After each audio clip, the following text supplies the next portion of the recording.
महाभारत का एक ऐसा वीर योद्धा जिससे खुद भगवान कृष्ण भी डरते थे। आखिर कौन था वो महाभारत का सबसे शक्तिशाली योद्धा जिसको देखकर एक पल के लिए भगवान कृष्ण के भी पसीने छूट गए थे। आप देख रहे हैं मिस्टीरियस हिंदू। तो चलिए अब करते हैं ज्ञान की बात। वीडियो में आगे बढ़ने से पहले चैनल को सब्सक्राइब अवश्य करें।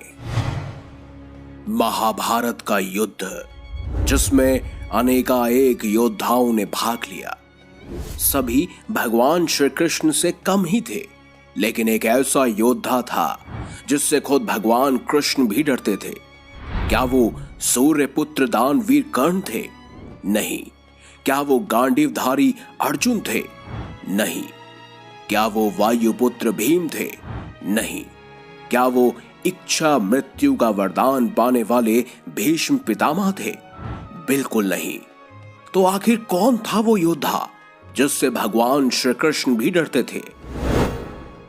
दरअसल वो कोई और नहीं, महाभारत को महज 3 बाणों में ही समाप्त करने का सामर्थ्य रखने वाला भीम पुत्र घटोत्कच और अहिलावती यानी नाग कन्या का पुत्र बर्बरिक था।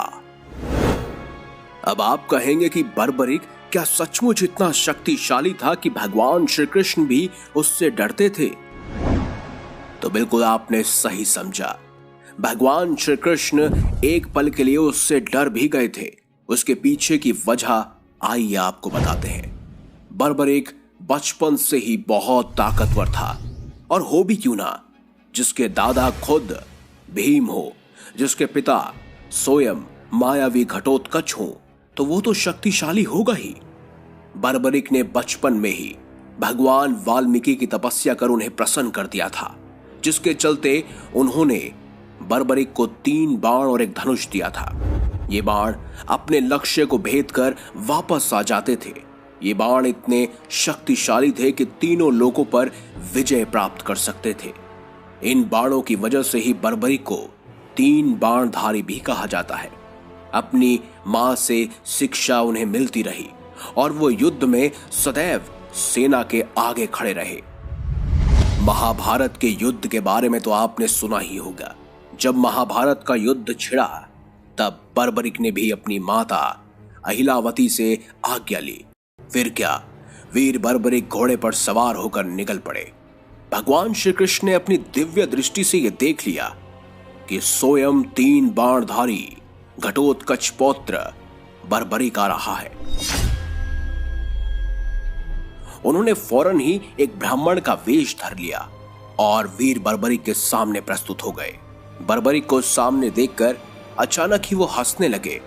बर्बरिक ने जब हंसने का कारण पूछा तब भगवान श्री कृष्ण ने कहा, हे बालक, सिर्फ 3 ही बाण, वो भी 3 ही बाणों से युद्ध लड़ोगे?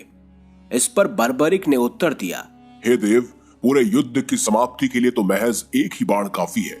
यदि तीनों बाण चला दिए तो तीनों लोगों में त्राही त्राही मच जाएगी। भगवान श्री कृष्ण ने एकदम से कहा, अच्छा, यदि ऐसा है तो जिस पीपल के पेड़ के नीचे हम खड़े हैं, इनकी सभी पत्तियों को एक ही बाण से भेद कर दिखाओ। इतना ही कहना था कि बर्बरिक ने बाणों का ध्यान कर कर बाण चला दिया। बाण क्षण भर में ही सभी पत्तों को भेद कर भगवान श्री कृष्ण के चरणों के पास मंडराने लगा। ये देखकर भगवान श्री कृष्ण भी एक पल के लिए चौंक गए कि आखिर ये तीर मेरे पैरों में क्यों मंडरा रहा है। दरअसल भगवान श्री कृष्ण ने पीपल का एक पत्ता चुपके से अपने पैरों के तलवों के नीचे दबा लिया था। इस पर बर्बरिक ने अनुरोध किया कि अब अपने पद हटा लीजिए, अन्यथा आपको क्षति पहुंच सकती है, क्योंकि मैंने अपने बाणों से पत्तों को भेदने की आज्ञा दी है, ना कि किसी के पैर को। उसी समय मानो जैसे आकाश में बिजली कड़क उठी हो। भगवान श्री कृष्ण स्वयं हैरान और परेशान हो गए। उन्होंने अपनी दिव्य दृष्टि से यह सब कुछ पता लगा लिया था कि वो हारने वाली सेना की तरफ से ही युद्ध लड़ेंगे।